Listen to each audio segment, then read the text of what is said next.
Amen. Good morning. Morning. Things have been crazy. Steve was talking this morning about the whirlwind of life. And just sometimes you wake up in the morning and you're like, man, what has happened? It is 2 weeks until Advent. I mean, we're just Thanksgiving's in a week, and before we know it, it's the whole new church year. You know, the new church year starts with Advent, and I'm good with that. This is a year that I'd kind of like to put behind us, and let's move forward. I was just thinking this morning about some things as we were worshiping, and I really loved Paul's admonition in 2 Thessalonians, where he tells the Christians, never get weary of doing good. We've had a lot of opportunity in the last few weeks to do good for people and to be there for people. And I just want to tell you guys that I'm very proud of this church and everybody here, that you guys have done a good job of showing love and being compassionate. And we don't know each and every day what the next day is going to hold. And that's why we have to have each other, because we've got to support each other and lift each other up. So I appreciate you guys. I thought Thursday night the church was very well represented. Yeah. You know, the love, the support, the beauty. It was just such a beautiful, beautiful tribute.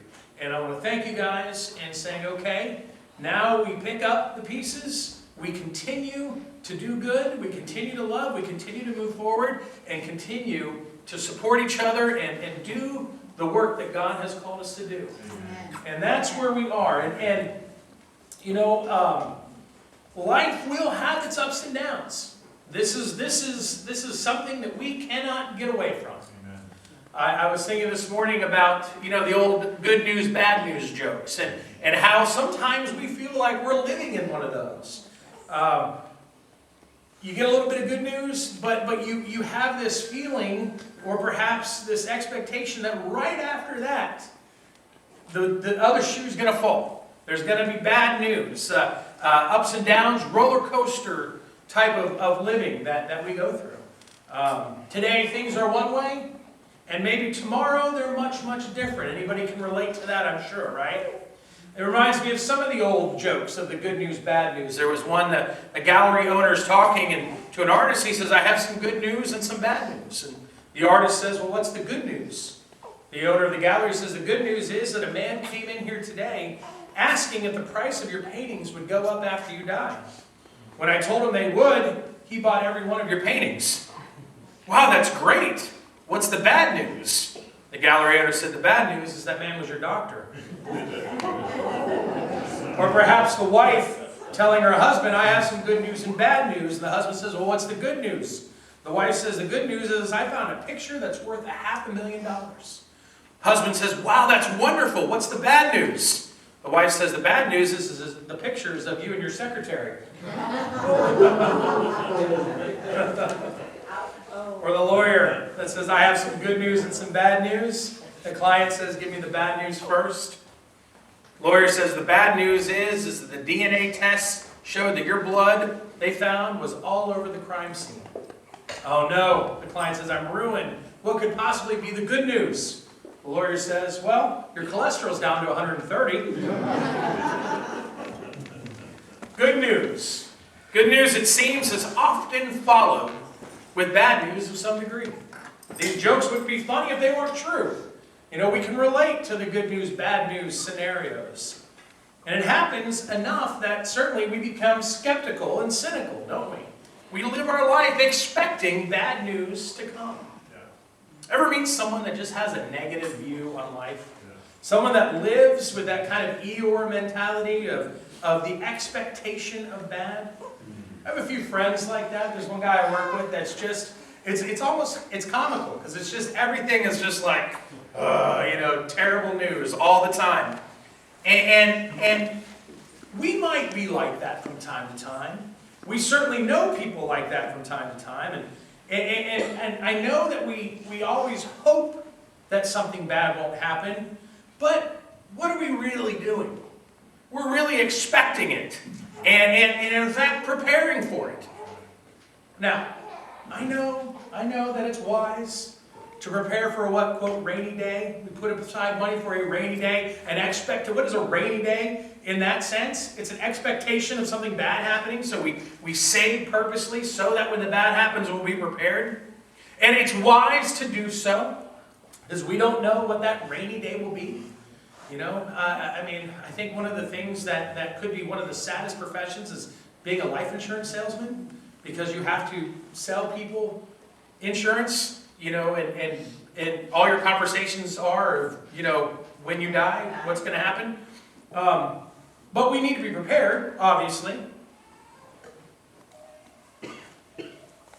But in what other ways do we live our lives anticipating bad news? It's one thing to prepare for it financially. It's another thing to live our life with the expectation that there will be letdowns and there will be failures. Not just the expectation, but the active looking for it. Well, you know, this is good, but what's going to happen next? And it's not entirely our fault. I mean, what do you see daily surrounding us, from the newspapers to the nightly news? The majority of it is bad news. Bad news that leads us to conclude that that's all that's really newsworthy.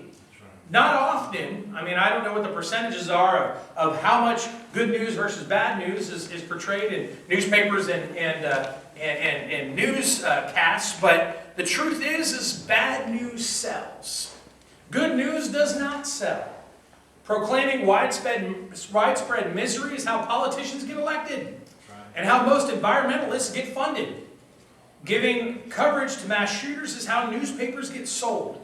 Giving people a balanced perspective, which often includes a dose of good news, rarely excites anybody, unfortunately. We thrive on bad news. You know, I've said before, we like things that frighten us. We like things that terrify us. Why do we go to haunted houses, or why do we go to horror movies and stuff like that? You know, we sit there and scream at the screen, don't go in the basement, everyone knows the killer's in the basement, but we go and watch that and we feed that. Maybe to some other degree, you're like, well, I don't do that. I'm not a horror movie fan. I don't like to feed my soul with that stuff. Okay, all right. How about if you're flipping through the channels and Nat Geo's showing a show on spiders or snakes, and you're scared of spiders and snakes, don't you stop and watch that show? No. It's the same thing. No. It is the very same thing. Whether it's someone trying to run from a mass murderer in a horror movie, or if it's just spiders and snakes, we like to feed our minds on things that frighten us. We like to focus on that and fixate on that. We think about that. We worry about that a lot. At the famous Lloyd's of London insurance house, there's a historic bell that is sometimes referred to as the bad news bell. In 1799, a large frigate ship, the HMS Lutine, set sail from London to Hamburg, Germany. Now, Hamburg was facing a financial crisis. The HMS Lutine was loaded with gold and silver intended to stave off the crash of the German stock market. Unfortunately, a great storm caught the HMS Lutine, and she sank somewhere along the Dutch coastline. Of the 240 crew members on board, only one survived, and all of its cargo was lost at sea. Matter of fact, it's still not been recovered, a majority of it today. 1858, the divers found part of the wreckage, and the thing that they were able to pull up was the bell that hung at the front of the ship. The bell that you now see there that has been replaced and refinished and put in Lloyd's of London. The bell was turned over to Lloyd's of London because Lloyd's of London was the insurance company that had insured the cargo on the HMS Lutine. As a matter of fact, what made the Lloyd's of London such a respectable company was the fact that within weeks they had personally paid, guaranteed and paid for the entire coverage because it had been insured through them, and it really gave them a fantastic reputation to which still stands today. The folks at Lloyd's of London took the bell, hung it up in the underwriter's office, where they began to start a new tradition with it. For many years, whenever a ship was late arriving at its destination, a Lloyd's employee would go and ring the bell once to know that to let the brokers know that there was some potential bad news. If the ship that was missing arrived safely, the bell was then rung twice, pronouncing that good news followed the bad. In recent years, the keepers of the bell have rung it to commemorate solemn occasions. It's kind of like flying a flag at half-mast. The death of Princess Diana, September 11th, were times when the Bad News Bell was rung at Lloyd's of London. In today's gospel lesson, Jesus had to deliver some bad news to his disciples. But he didn't do it in the format of which we're familiar with, the bad news, good news type of thing. He didn't come to them and say, okay guys, I got some bad news. I mean, the truth is Jesus would kind of surprise his disciples on a regular basis with some in their minds, bad news, things that they didn't like to hear. But in Jesus' custom, he tells them the bad news first. We usually like to hear the good news first. We like to hear the good thing and then prepare for the bad. But Jesus tells them the bad news first. And then he immediately follows up with the good news. See, our life on earth will always be subject to times of bad news. I don't think anybody can dispute that. Our life as Christians are not immune to this fact either. The Bible is filled with stories of bad news for God's people. But the real beauty of faith is that, and this printed up in yellow instead of red, my printer's on, bad news is always followed by the good news of a promise from God. God never said we wouldn't go through the storms. We know that. Instead, he reiterates over and over that when we go through the storms, we won't be alone. That's right. In the reading today, Jesus is saying some really upsetting things. Things about stuff they like. He's talking about the temple. And he's talking about the temple being destroyed. This is a building that meant everything to the Jewish worshipers at the time.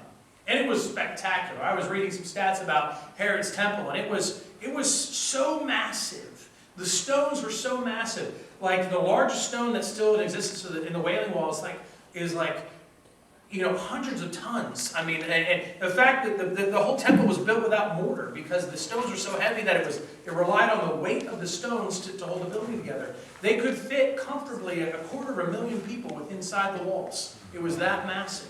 I said, there's nothing even in existence today, football stadiums and stuff, that even compare to the size of the temple and the master craftsmanship that it was.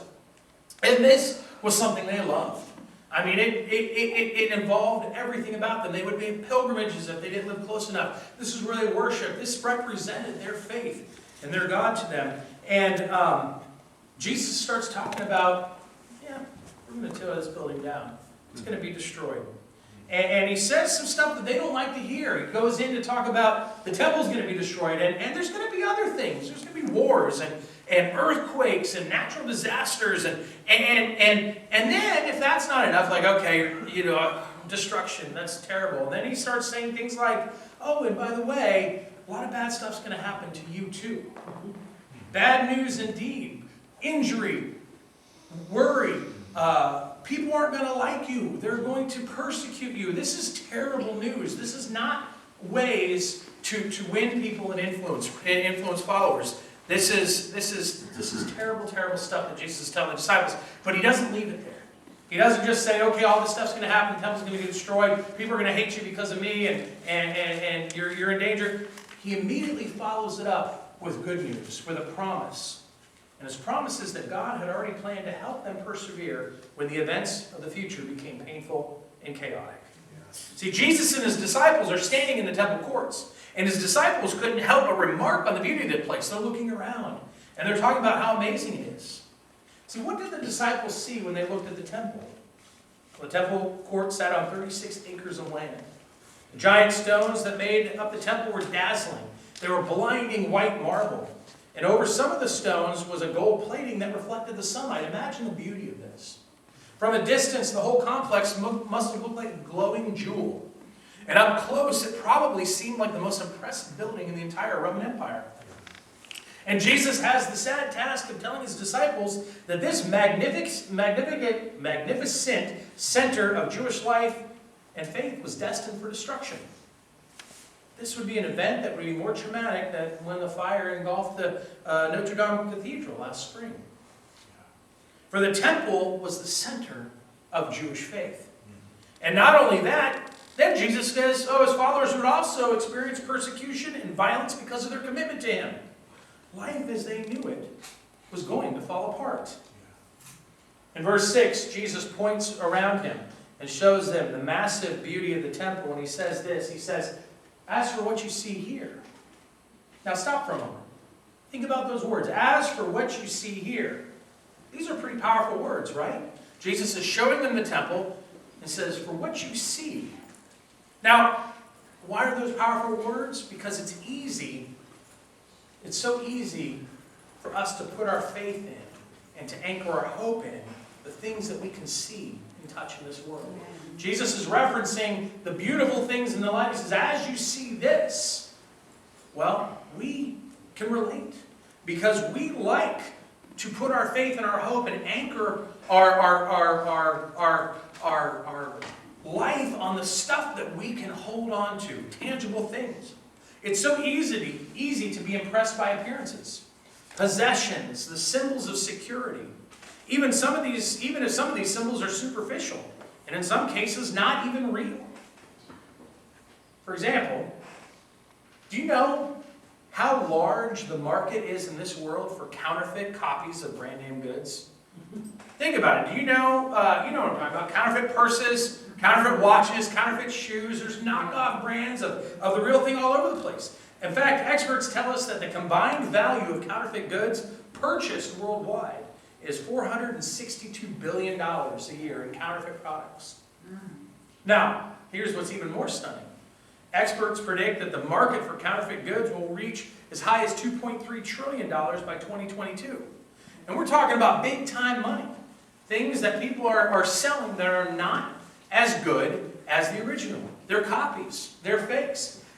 Most counterfeited goods in the world are shoes, clothes like Nike, Levi's, handbags, Cartier, Coach, things like that. I'm sure somebody's seen someone selling knockoff Coach purses in New York City or whatever. But there's other things that are counterfeited. Medications like Tamiflu, Lipitor, even Viagra.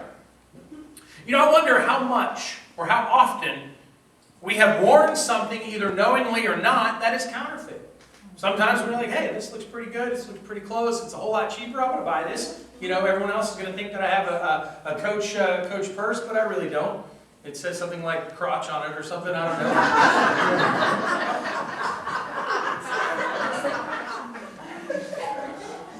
know. Perhaps we willingly, knowingly, have purchased something counterfeit.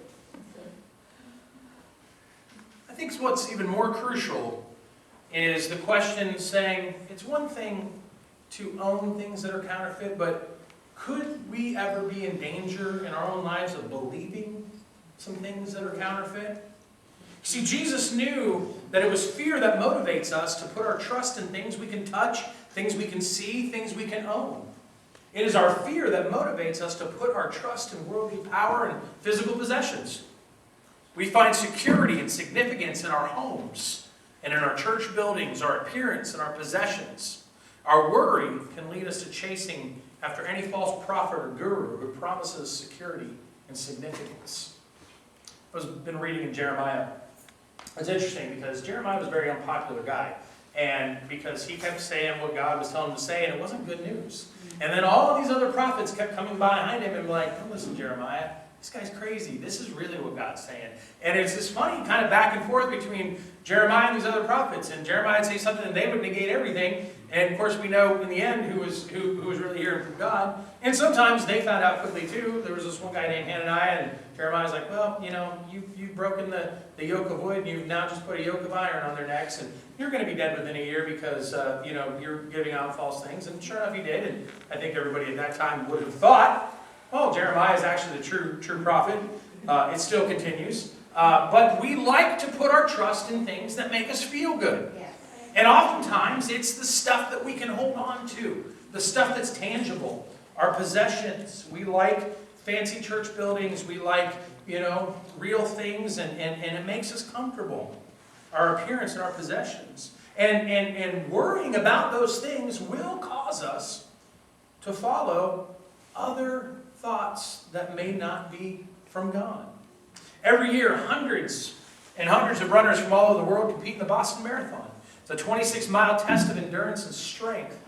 Blue lines are painted on the pavement throughout the course to show the runners where the appropriate turns are, so that you're running through the city and you're just going to memorize 26 miles of downtown Boston. You're going to follow the lines that have been painted there so that you know which way to go. Well, one year before the race began, there were some pranksters that decided that they were going to paint some different blue lines. Paint some different things, confusing things, which would have eventually led the runners to dead ends. Now, fortunately, for, I think, the Boston Marathon officials, they discovered this ruse before the race began, and they were able to fix it. And the race went on schedule, and everybody was safe, and nobody was led astray. But what would have happened if they hadn't found out? How many people would have trusted in something that led them in the wrong direction? Just like runners following the wrong path to the finish line, Jesus also knew that some of his followers could stray away from their faith under the pressure of persecution and suffering. Because fear and worry lead to an increased desire for us to control our lives. The more we worry, the more we fear, the more in control we want to do things. All right, well, I gotta fix all this. Jesus tells parable after parable. The guy that's, I have so much stuff. I'm gonna build bigger barns, and I'm not. And we try to hold on to as much as we can because we're worried about things like our future, our security financially, or whatever. An increased desire to control our lives then, in turn, causes us to focus inward and become even more fearful and more anxious. It's a cycle. The solution then is to trust God's plan, no matter what the future holds. We don't know. We don't know what the future holds. So our only option is to trust God. Jesus says it beautifully in verse 14. He says this, he says, make up your mind not to worry beforehand how you will defend yourselves. Now, you catch the wording there. It's interesting. Make up your mind not to worry. What's he saying? Decide ahead of time that you're not going to worry when this stuff happens. Don't be surprised by it. It's going to happen. We all know that. We've all lived through that. Make up your minds ahead of time not to worry. Vernon Jordan is a lawyer, a civil rights activist, and the former national director of the Urban League. In 1980, a man named Joseph Paul Franklin tried to assassinate him. Afterward, from his hospital bed, Jordan told his pastor, he said that he had a vision that he had died in the shooting, and all his life passed before his eyes. And one message kept coming back to him as he looked over his whole life.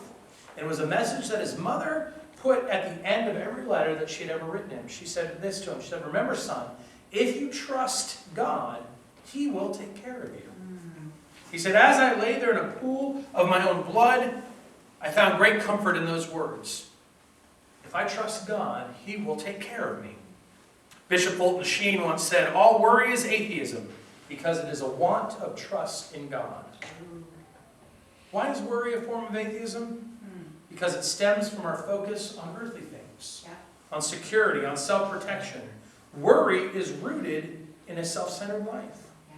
From the beginning of Jesus' ministry, He cast visions of heaven, the heavenly kingdom, and from which all people and all nations would find identity and security. And the people of Jesus' time, they took their identity and security from the temple, a magnificent building. Jesus, knowing that their security was in the building, what did He do?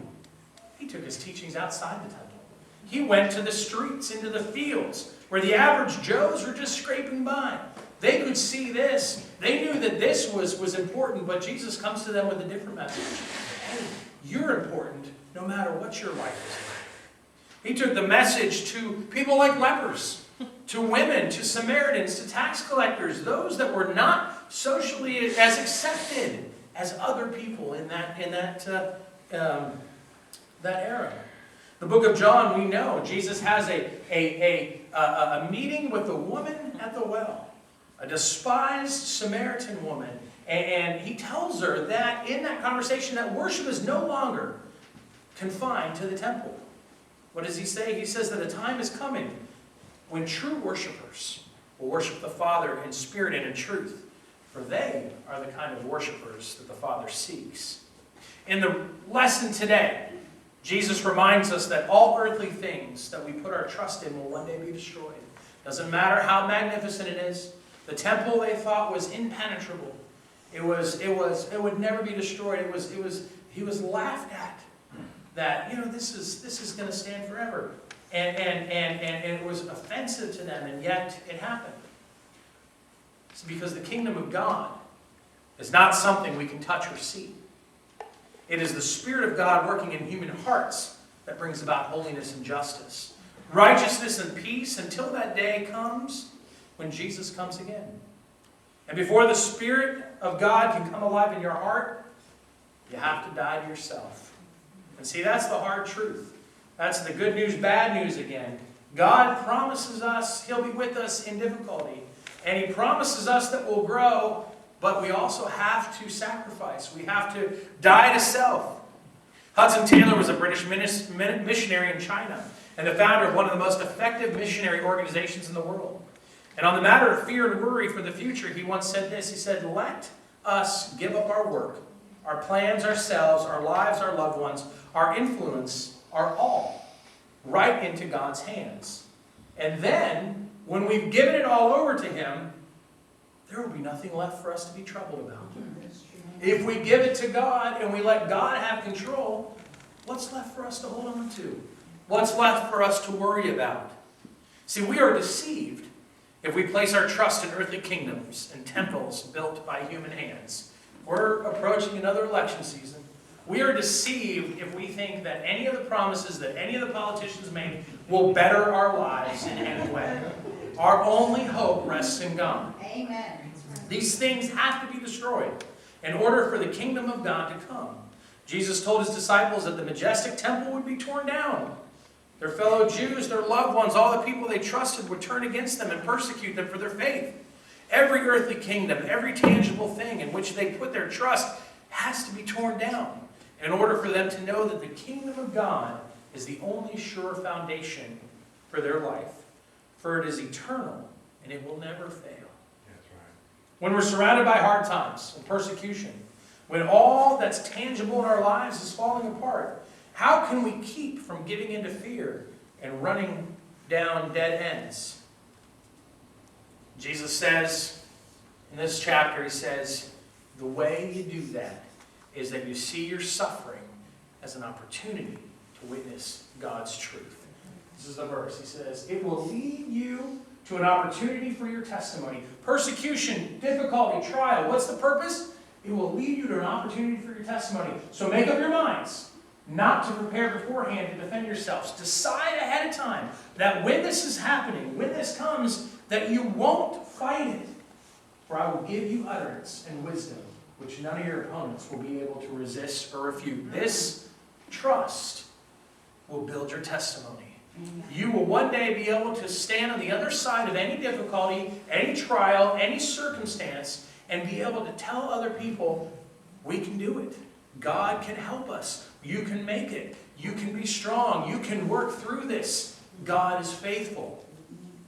Our opportunity for suffering becomes a witness to God's truth.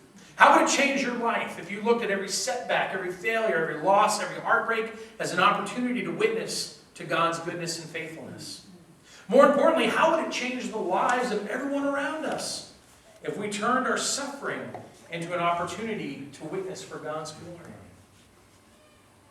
Pastor Jeffrey Dillinger tells about a Christian man in India, a guy named Sagduna Ral. Sagduna was out preaching in a local village, sharing the message of Jesus Christ. Some local men attacked him and beat him badly, leaving him on the side of the road. One man did have mercy on him, helped him get home safely. The next week, and the next week, and the next week after that, Sagduna Ral returned to the same village, stood out in the road and preached the same message of Jesus Christ. His wounds were still healing, and his attackers were still close by. But as he continued his mission of preaching the good news of God's kingdom, through his faithfulness, God protected him. And in fact, he had the blessing of seeing one of his attackers actually come to Christ and repent. See, Jesus promises us in the Bible passage that we read that God has already prepared to defend those who believe in Him. He will give them the words to share their faith with conviction. Not a hair of their heads will perish, he says. If they stand firm, they will win their lives. It's a promise from an eternal and faithful God. And we can bet our whole life on it without fear, without failure, and without regret. A lady named Diet Aman and her boyfriend Hein were Dutch Christians who hid Jewish citizens from the Nazis in World War II. And they knew what they were doing when they did it. They knew they were risking their lives for his work. But their faith in Jesus compelled them to protect innocent Jews from persecution.